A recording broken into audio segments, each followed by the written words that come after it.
for watching.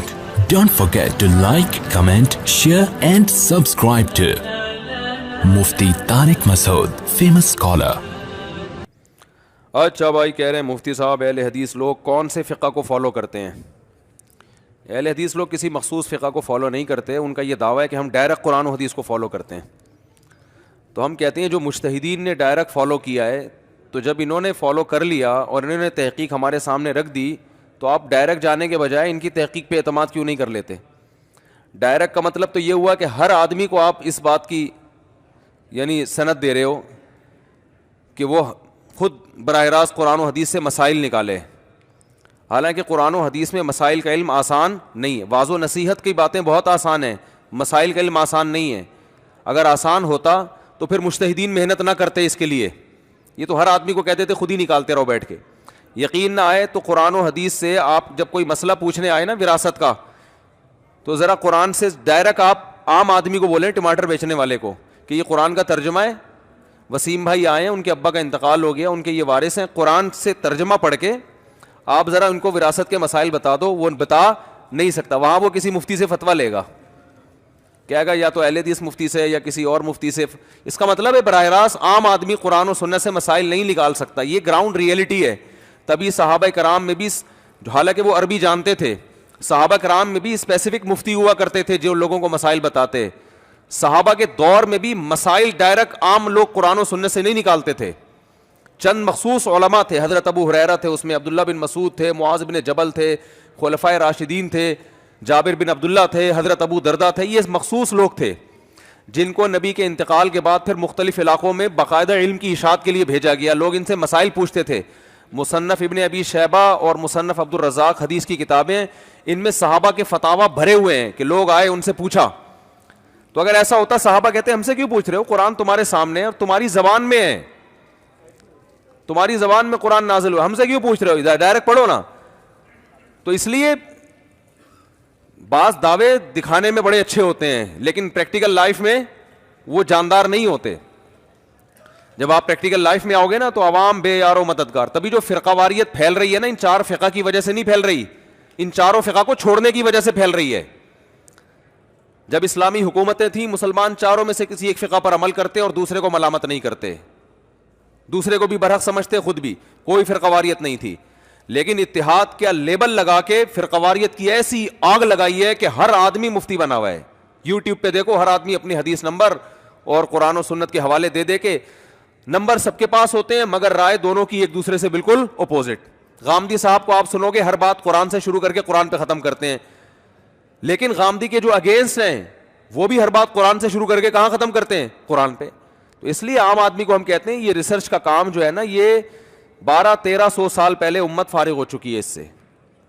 جب مسائل بڑے تھے تو امت نے ریسرچ کا کام کیا، بڑے بڑے مجتہدین نے، پھر امت نے کہا انہی میں سے کسی کو فالو کرو بس. اب نیا کوئی فرقہ بنانے کی ضرورت نہیں ہے. بنائیں گے تو وہ ٹوٹتا چلا جائے گا. تبھی جس نے بھی قرآن و سنت کا لیبل لگا کے کہا کہ یہ چاروں فقہ غلط ہیں، ہم قرآن و سنت کی بات کرتے ہیں، تو وہ قرآن و سنت کے نام پہ درجنوں فرقوں میں بٹے ہیں وہ. تو بعض دفعہ آپ کو لیبل نظر آتا ہوتا کہ یہ ان میں اتحاد ہے، لیکن اتحاد نہیں ہوتا، ان میں اور زیادہ فرقے ہوتے ہیں. کیونکہ ہر آدمی کا اخپل طریقے سے قرآن کی وہ تشریح کر رہا ہے، جس کو جو ملتا ہے وہ اٹھا کے اس کو قرآن بتا دے. پھر علم کامل نہیں ہوتا. وہ حدیث جو آپ کے مسلک کی تائید کر رہی ہے وہ تو آپ کو معلوم ہے، جو آپ کے اگینسٹ جا رہی ہے وہ آپ کو معلوم نہیں ہے. یہ جو حدیث ہے کہ من کان لہ امام فقراۃ الامام لہ قراءۃ، جس کا امام ہو تو امام کی قراءت مقتدی کے لیے کافی ہے. اب جو امام کے پیچھے فاتحہ کا قائل ہے نا، وہ اس حدیث کو ضعیف کہہ دے گا کیونکہ اس کے اگینسٹ جا رہی ہے. یہ ایک بڑا اچھا بہترین طریقہ ہے کہ دوسرے کی حدیث ضعیف ہے، میری والی ساری کیا ہے؟ صحیح ہے. حالانکہ یہ حدیث محدثین نے صحیح قرار دیا ہے اس کو. سند پہ بحث آپ کرو. صحیح مسلم کی حدیث ہے، آپ صلی اللہ علیہ وسلم نے فرمایا کہ امام کو امام اس لیے بنایا جاتا ہے کہ وہ اس کی اقتدا کی جائے. آگے فَإِذَا قَرَأَ فَأَنصِتُوا، قراءت شروع کرے خاموش ہو جاؤ. اب آپ کو یہ والی حدیث نظر نہیں آئے گی، آپ لوگوں کے سامنے ایک دوسری حدیث لے کر آئیں گے، لا صلاۃ الا بفاتحۃ الکتاب، جو سورہ فاتحہ نہیں پڑھتا نماز نہیں ہوتی. تو دیکھو تم فاتحہ نہیں پڑھتے، امام کے پیچھے خاموش رہے تو تمہاری نماز نہیں ہوگی.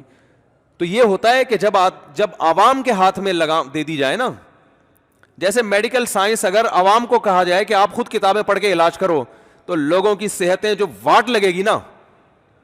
لیبل آپ اچھا لگاؤ کہ میں ڈاکٹروں کا اندھا مقلد نہیں ہوں, میں میڈیکل سائنس, میں گوگل پہ خود ریسرچ کر کے کورونا کا علاج میں نے نکالا ہے, تو مانیں گے لوگ آپ کی بات. میں اچھا کوئی کتابیں پڑھ کے انجینئر بنا آج تک؟ بولو نا بھائی. کوئی کہے کہ میں یونیورسٹی میں اپنے پروفیسر کی تقلید نہیں کروں گا, میں کتابیں خود پڑھ کے انجینئر بنوں گا, کوئی دنیا میں کوئی حکومت اس کو انجینئر ماننے کے لیے تیار نہیں ہوگی, کہے گی یہ پاگل ہیں جو یونیورسٹیاں بنی ہوئی ہیں.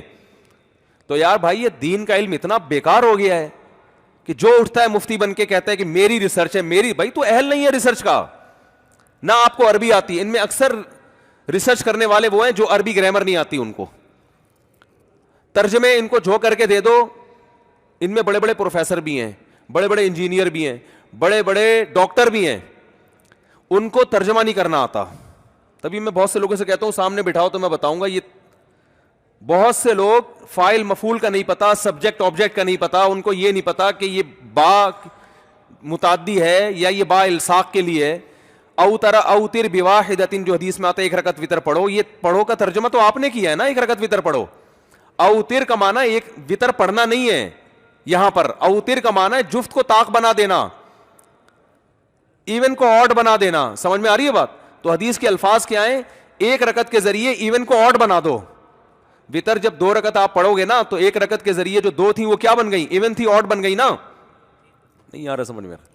تو یہ تو ترجمہ آپ کر رہے ہو کہ ایک رکعت وتر پڑھو, اور لوگوں کو آپ نے ساری دنیا کو کہ دیکھو امام حنیفہ کا فتویٰ قرآن و حدیث کے خلاف ہے کہ حدیث میں آتا ہے ایک رکعت وتر پڑھو, اور تمہیں ترجمہ تک نہیں آتا. یہ ترجمہ تو تم نے کیا کہ ایک رکعت وتر پڑھو, لیکن عوام آج کل متاثر ہو رہی ہے. حدیث کا حوالہ بھی دیا, حدیث کا نمبر بھی بتایا, سبحان اللہ.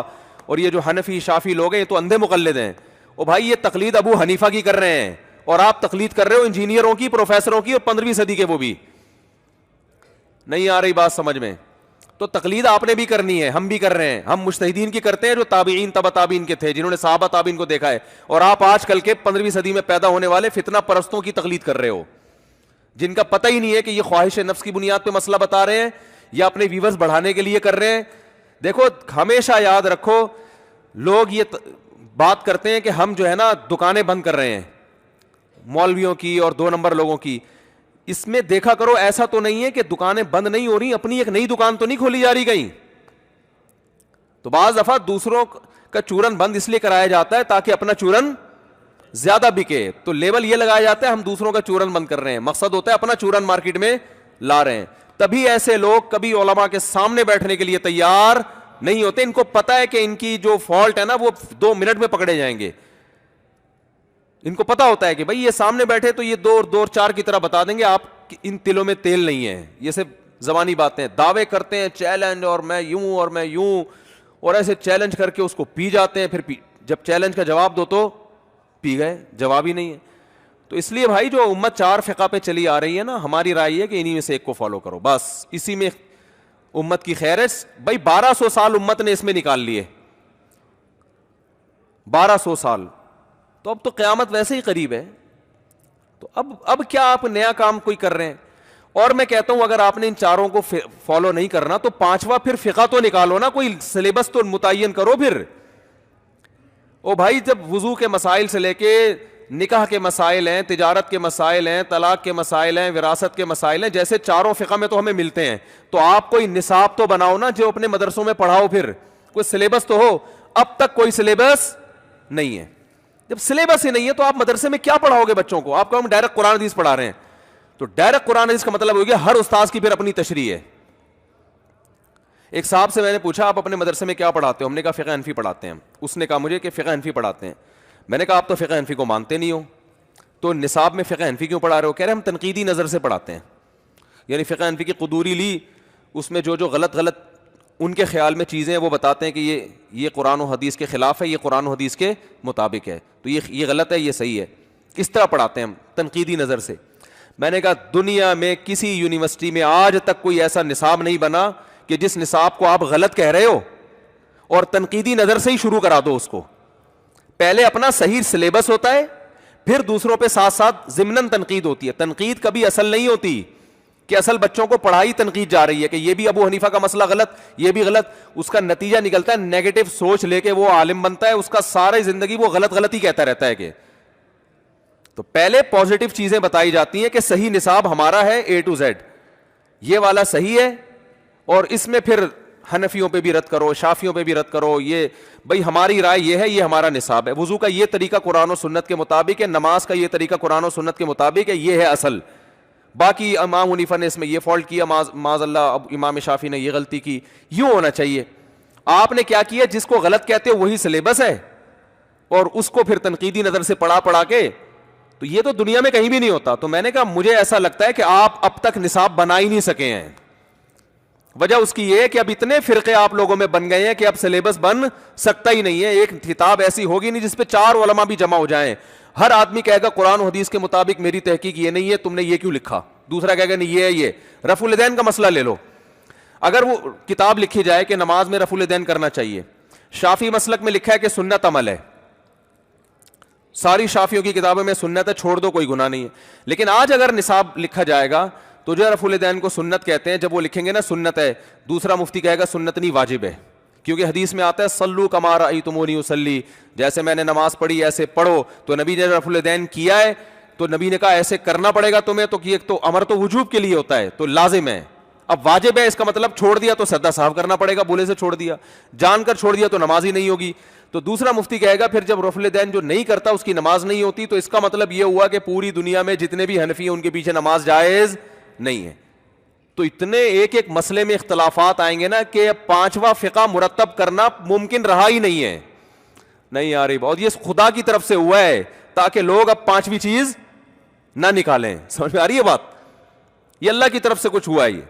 تو میں نے کہا بھائی آپ یہ چھوڑ دیں تنقیدی نظر سے, آپ اپنا سلیبس متعین کریں, پھر ہم یہ فتویٰ میں خود دوں گا کہ 5واں فقہ بھی ہے, وہ بھی قرآن و سنت کی روشنی میں لکھا گیا ہے. جہاں 4 تھے ایک اور صحیح, کیا خیال ہے بھائی؟ جہاں 4 چل رہے تھے تو 5ویں پر اللہ کی طرف سے کوئی پابندی تھوڑی ہے. تو 5 وہ کہتے ہیں نہیں ہمارا فقہ بس وہی ہے جو نبی کا فقہ ہے, بس یہ ایسے لفاظی ہے, ہم 4 کو نہیں, ہم تو بس وہی جو نبی نے جو کہا وہ. اس کا مطلب امام حنیفہ جو کہتے تھے وہ ایک صاحب کہنے لگے کہ آپ کا کیا مسئلہ ہے. میں نے کہا میں فقہ حنفی کو فالو کرتا ہوں, باقیوں کو بھی ٹھیک سمجھتا ہوں. میں نے کہا آپ کہتے ہیں میں تو قرآن و سنت کو فالو کرتا ہوں. میں نے کہا اس کا مطلب یہ ہوا کہ امام حنیفہ تورات انجیل کو فالو کرتے تھے. بھائی دیکھو ایک بس حیدرآباد جا رہی ہے, آپ حیدرآباد جانا چاہتے ہو اور اس بس کو فالو کر رہے ہو, تو حیدرآباد کے راستے ہی کو فالو کر رہے ہو نا آپ, اس لیے کہ آپ کو یہ یقین ہے کہ حیدرآباد جا رہی ہے. تو اس کا مطلب جو اس بس کو فالو کرے گا وہ بھی حیدرآباد کے ٹریک پر ہے. وہ مجھے کہنے لگے کہ امام ابو حنیفہ قرآن و حدیث کو فالو کرتے تھے کہ نہیں کرتے تھے. میں نے کہا ہاں.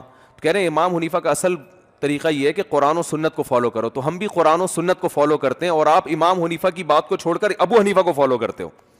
میں نے کہا امام حنیفہ اگر قرآن و سنت کو فالو کرتے تھے تو ان کو فالو کرنے والا قرآن و سنت ہی کو فالو کرنے والا کہلائے گا. حیدرآباد جانے کے 2 طریقے ہیں, ایک ڈائریکٹ چلے جاؤ اگر راستہ معلوم ہے, معلوم نہیں ہے تو جو جا رہا ہے ماہر ڈرائیور اس کے پیچھے چلے جاؤ. میں نے کہا جس کو پورا قرآن و سنت آتا ہے وہ ڈائریکٹ فالو کرے, ابو حنیفہ کو آتا تھا. جس کو نہیں آتا جیسے آپ کو نہیں آتا, میں نے کہا, اور میں بھی بتاؤں گا کیوں نہیں, وہ آیتیں پڑھوں گا جو آپ کو نہیں پتا. جس کو نہیں آتا تو اس کے لیے عافیت اسی میں ہے کہ اس کو فالو کر لے جس کو آتا ہے, فنٹر بننے کی کوشش نہ کرے. پھر میں نے ان کو بتایا, وہ بار بار قرآن کی آیت پڑھ رہے تھے, وَاتَّبِعُوا مَا أُنزِلَ إِلَيْكُم مِّن رَّبِّكُمْ, اللہ نے جو قرآن نازل کیا اس کو فالو کرو. کہیں نہیں لکھا ابو حنیفہ کو مانو, قرآن نازل کیا اس کو فالو کرو. میں نے کہا قرآن میں 2 آیتیں, آپ کو ایک آتی ہے دوسری نہیں آتی.